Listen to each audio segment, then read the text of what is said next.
La promesse de Dieu. Dieu, à travers tout l'héritage biblique, ne va pas nous laisser dans l'état de créatures déchues. Arrivé à ce stade, nous allons pouvoir appliquer notre thèse, notre hypothèse de l'homme trine au dogme de l'enseignement de la foi. Pour aujourd'hui, on va se contenter de l'appliquer à l'héritage de l'Ancien Testament, qui est le tronc commun des religions monothéistes. La promesse de Dieu, à travers l'héritage biblique, est de ne pas nous laisser dans cet état de créature déchue. Dieu va intervenir. Et il va intervenir à travers toute l'histoire biblique, à travers des hommes que l'on appelle les prophètes. Je vais donner quelques précisions quand même sur les prophètes, car il faut le redire, je pense, un prophète n'est pas quelqu'un qui prédit l'avenir. Le prophète n'est pas un devin. Le prophète, ça peut arriver qu'il prédise l'avenir, qu'il annonce des choses qui finalement se réalisent, mais ce n'est pas sa fonction première.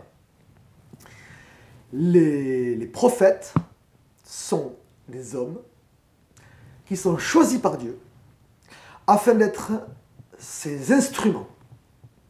C'est-à-dire que la force de l'esprit s'empare de la personne pour annoncer en direct la parole de Dieu aux autres hommes.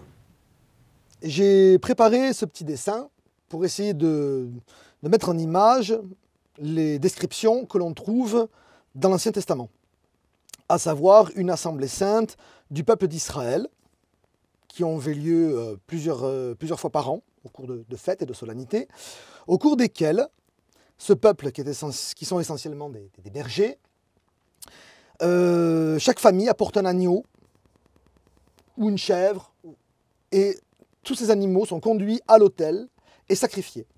Sacrifiés par la caste des Lévites, dont c'est la mission d'offrir ces créatures à Dieu. Et ensuite, des morceaux étaient offerts à Dieu, des morceaux étaient réservés aux prêtres, et le reste était consommé par la population. En général, cette démarche est accompagnée de vœux et de prières, ou de demandes de réparation en cas de péché. En parallèle de ces assemblées, de ce rite sacrificiel, vous allez avoir l'assemblée de prière, où va figurer les plus grandes personnalités du temps, à savoir le grand prêtre, accompagné des responsables politiques ou de la famille royale. Vous allez avoir les chantres, avec leurs instruments qui vont accompagner les liturgies. Vous allez avoir les prophètes, qui sont en général des hommes vivant dans des conditions d'érémitisme très difficiles, souvent des grands ascètes, des marcheurs infatigables. Très souvent, ils étaient des nazirs de Dieu, ça veut dire qu'ils consacraient leur chevelure et ne coupaient pas les cheveux. Je pense que c'est là-dedans que doit s'enraciner tout le mouvement des Rastas. La plupart d'entre eux sont morts assassinés et n'ont rien à voir avec ce que l'on peut voir souvent dans les péplums hollywoodiens des années 50. Et très souvent, les prophètes agissaient au cours de ces assemblées quasiment sous forme de trance, en fait, de danse, de trance ou de chants inspirés. Et souvent, ça servait même d'objet. Là, ici, vous avez le cas du prophète Jérémie, qui a porté pendant plusieurs mois un joug de bois, qui lui sera arraché par un autre prophète en colère. Voilà, ces assemblées de prière, ça chauffe. Et en parallèle de ça, vous avez ici les scribes.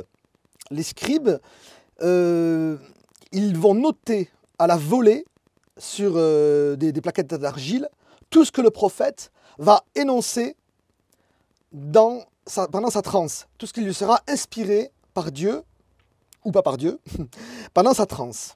Voilà, là vous avez quelque chose qui n'est pas historique, hein, je veux dire, au niveau des vêtements ou des instruments.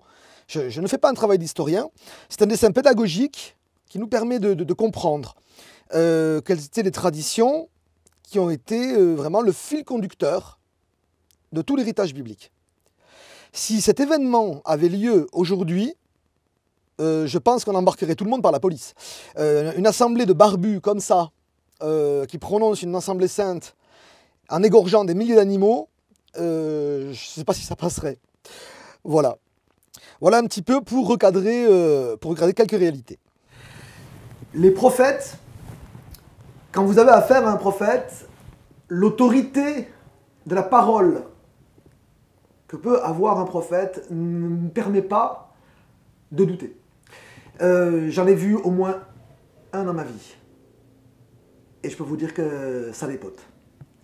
La voix et la portée de la voix et de l'autorité va taper jusqu'au fin fond de l'église. Les prophètes donc qui seront cités aujourd'hui, Ézéchiel 36, 26. Je vous donnerai un cœur nouveau.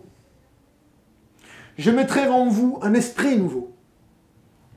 J'ôterai de votre chair le cœur de pierre. Et je vous donnerai un cœur de chair. On rejoint tout à fait le travail que nous avons fait tout à l'heure sur les différents textes.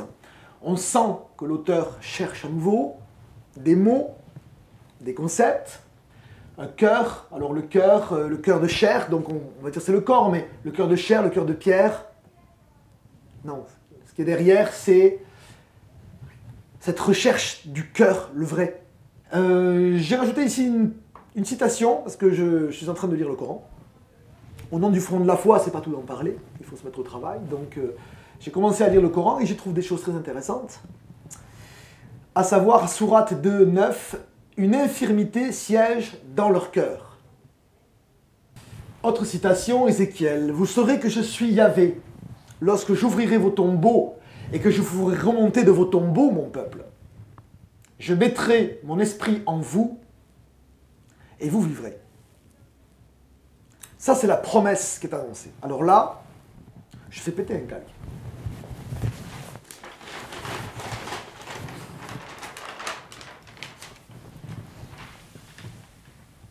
Lorsqu'on analyse le texte de cette manière-là, on voit très clairement cœur nouveau, esprit nouveau, cœur, cœur, cœur, tombeau, tombeau, esprit, vie. Ce texte-là, il y en a bien d'autres. Je ne vais pas multiplier les citations bibliques parce que d'une part, je n'ai pas le temps, je n'ai pas la connaissance. D'autres l'ont beaucoup fait déjà et peuvent continuer ce travail là-dessus, d'aller chercher dans chaque texte biblique toutes ces parties qu'on pourrait mettre en corrélation pour étayer le projet. Mais toute la tradition, aujourd'hui, nous délivre quoi comme message? Le message fondamental, c'est que Dieu va venir guérir le cœur des hommes. Dieu, qu'on pourrait représenter sous la tradition, représente sous la forme d'une colombe, va venir inonder, guérir et réconcilier le cœur de l'homme. C'est ça la promesse. Et à travers cette guérison, l'Esprit de Dieu va imprégner l'homme, l'inonder l'âme et inonder le corps. Ce que nous dit la tradition, c'est que l'Esprit qui va réconcilier le cœur et l'âme, ça s'appelle le salut. Sauver l'âme de son état d'angoisse, de révolte, de désespoir. L'Esprit de Dieu qui va guérir ce cœur va réconcilier le cœur et le corps. Et ce que nous annonce la résurrection, c'est qu'un cœur et un corps réconciliés, c'est la résurrection. Une âme réconciliée avec Dieu et le corps réconcilié avec Dieu vont se réconcilier mutuellement. Et ça, c'est le cœur de la promesse. Une promesse folle, incroyable.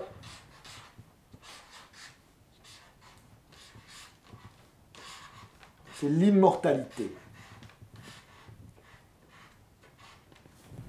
La vie éternelle.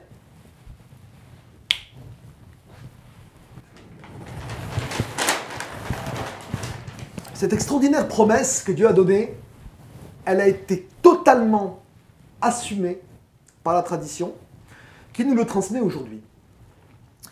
Tous les dimanches est répété à l'église le credo de la foi catholique, où il est annoncé, dernière phrase, « J'attends la résurrection des morts et la vie du monde à venir. » Je tiens à préciser quelque chose là-dessus. Si vous ne croyez pas en la résurrection, vous n'êtes pas catholique. Vous n'êtes pas non plus musulman d'ailleurs. Et vous n'êtes même pas judaïque en fait. Le tronc commun de la foi, depuis le commencement, depuis les temps abrahamiques jusqu'à aujourd'hui, le tronc commun de la Bible nous annonce, à la fin des temps, la résurrection des corps. Alors, évidemment, il n'est pas évident d'appréhender pour nous, pour notre âme humaine, cette histoire-là. Qu'est-ce que c'est qu'un corps ressuscité? Moi, il ne faut pas me le demander. Je ne suis pas ressuscité, moi. Je ne pourrais pas vous dire ce que c'est cela. Et pourtant, si l'héritage biblique annonce cela, on nous annonce qu'il y a 3% de croyants pratiquants en France aujourd'hui. Mais moi, je pense qu'il y en a beaucoup moins. En fait. Imaginez, suite à l'annonce du credo, comme ça, on est au fond de l'église, puis je m'approche de mon voisin, sur le même banc, là, taper le coude un peu. « Monsieur, excusez-moi. Excusez-moi. Qu'est-ce que c'est? Dites-moi, vous y croyez à la résurrection? Non, sérieusement. Sérieusement. Vous y croyez? Comment ça marche la résurrection? Qu'est-ce que ça veut dire? Ça veut dire que à la fin des temps, Dieu il va rassembler toutes les molécules sur nos squelettes, il va nous ressusciter. Puis d'abord, il nous ressuscite à quel âge? Il va nous ressusciter quand on avait 20 ans? Ben, parce que moi, j'ai un copain qui a 20 ans, il est handicapé, il a un gros nez, il n'a aucune envie de ressusciter dans cet état. Et si Dieu, à travers la résurrection, gomme nos défauts, comment on se reconnaît? Vous allez voir que le gars va dire, oui, non, c'est vrai que... voilà. Où est notre foi? Ce sont des réalités qui sont mystiques, ça, qui sont spirituelles. On ne peut pas, par la déduction de l'âme, dans l'état où elle est aujourd'hui, appréhender ces choses-là sans l'aide de la grâce. Dans l'état où nous sommes aujourd'hui, l'âme a beaucoup plus de facilité à appréhender des scénarios du type réincarnation. C'est très simple. On retombe dans le dualisme. L'âme change de corps, s'élève, selon son karma, au fil du temps, pour finalement devenir ça. Le nirvana. Mais ça, c'est pas l'héritage biblique. Et surtout, c'est pas l'homme global. Au-delà de ce débat, moi, cette annonce de la foi, c'est pas quelque chose qui m'amuse. Ça ne m'amuse pas parce que il y a plusieurs réalités là-dedans. J'aurais tendance à bloquer, vous voyez, sur le « j'attends la résurrection ». Pourquoi attendre? Pourquoi, si Dieu nous aime, pourquoi faudrait-il attendre? Pourquoi fallait-il attendre d'avoir 200 points pour gagner le filet garni? On a l'impression qu'on retombe dans un truc commercial, un truc où il faut encore cracher un petit peu et puis vous aurez le pactole. Non. Non, moi j'accroche pas, parce que moi je suis en train de vieillir. Je vois, les dents me lâchent les unes après les autres, les vertèbres aussi. Je suis en état de vieillissement. Autour de moi, je vois l'état des anciens. Je vais mourir à mon tour. Mes enfants vont mourir à leur tour. Et ça m'est insupportable. Non, vraiment, si Dieu fait une promesse comme ça, mais qui est-il? Mais quel culot! Parce que c'est du sérieux. On est dans une situation sur la Terre où on souffre. Peut-être la Troisième Guerre mondiale, déjà, nous la verrons de nos yeux. Tout semble être fait pour. Et la promesse de Dieu, alors? Je ne pourrais pas me permettre, moi, qu'un Dieu annonce ça du haut du ciel et puis qu'il faille continuer sur terre à ramer dans nos histoires en attendant le salut. Non. Non, c'est pas comme ça que ça marche. Si Dieu a fait cette promesse, c'est que cette promesse est déjà active. C'est que déjà, l'avenir de notre être, qui n'aura pas de fin, est déjà en cours. Nos états d'âme d'aujourd'hui, nos actes que nous posons aujourd'hui, sont le commencement de notre vie éternelle. Si nous sommes dans un état de souffrance et que nous y demeurons, eh bien nous y demeurerons pour l'éternité. Car notre vie éternelle, ou plutôt notre vie immortelle, a déjà commencé. Et nous sommes responsables de sa construction dès aujourd'hui. Nous arrivons à la fin de cette vidéo. Dans la prochaine, nous allons voir qui est ce Dieu qui a fait cette promesse. Ça sera la partie 2, le Dieu Trinitaire. Voilà une rubrique que j'ai pris le parti de rajouter, et ça sera le cas d'ailleurs à la fin de chaque vidéo à venir, à savoir les petites annonces. En tout premier, en 2015, année charnière, capitale, mon atelier est donc ouvert, comme ça a été le cas par le passé. Je mets mes talents à vos services pour des cours de dessin, des cours d'infographie, de modelage, de sculpture, autant de disciplines que j'ai pratiquées de manière professionnelle. Voilà, je vous propose un accompagnement privé pour accompagnement de projets créatifs. Bon, ce seront bien sûr des cours qui seront payants. Enfin, en tout cas, selon la nature du projet, les affinités, on arrivera toujours à se mettre d'accord. Voilà. En parallèle de ça aussi, je propose une activité de peinture à base de blé et d'ocre naturel. J'ai réalisé une vitrine déjà chez un camarade d'égalité et réconciliation qui a pris le parti, voilà, de faire décorer la devanture de son magasin. C'est aussi une bonne manière, je pense, citoyenne, à la fois d'embellir la rue et d'annoncer des messages de ce que l'on porte et des valeurs auxquelles on croit. Deuxième annonce, toutes ces activités que je propose vont être englobées dans quelque chose de plus général, à savoir la création d'une association qui est en cours. Donc je ne peux pas vous en dire trop parce que le projet n'est pas encore mûr, mais ça va arriver très vite. Donc ça sera géolocalisé, on va dire, sur la ville de Hyères, Toulon et environ, car la géographie compte énormément dans la conception des réseaux. Hein. Au prix de l'essence, maintenant, ça ne sert à rien de vouloir bâtir des choses trop dispersées, parce que finalement, ça ne porte pas de fruits. Il faut vraiment viser local. D'ailleurs, notre premier réseau, c'est notre famille, nos amis, nos voisins. Il faut commencer par le commencement. Voilà, et bien heureux qui ont l'intelligence de s'organiser, de s'investir dans des réseaux dès aujourd'hui. Personnellement, j'en ai un appel profond, parce que ça ne sert à rien d'avoir 10 000 potes sur Internet, et parce que si demain il n'y a plus d'électricité, vous êtes seul. Si vous êtes seul, vous êtes mort. Donc, organisez, montez les réseaux. 2015, année importante, vu les événements, en bon entendeur. Voilà, je vous tiens au courant dès qu'il y a des informations plus complètes à vous donner là-dessus. Et en dernière annonce, donc la vidéo à suivre. Donc voilà, ma situation, ben voilà, vous le savez, je suis père de famille. J'embarque toute ma famille avec moi dans cette aventure. Je suis arrivé un peu au bout de ce que je pouvais donner.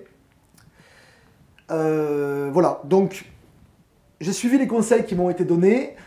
On va ouvrir un compte PayPal sur lequel vous pouvez soutenir notre action à travers un don, même minime. Et je m'engage à vous donner la suite très rapidement, suite à votre générosité. Ça me permettra aussi peut-être de payer mon binôme de l'ombre, celui que vous ne voyez jamais, qui est derrière la caméra, et sans lui, rien de tout cela ne pourrait exister. Voilà. Donc merci de penser à nous. Pour finir, à très bientôt, et vive la France. Au revoir.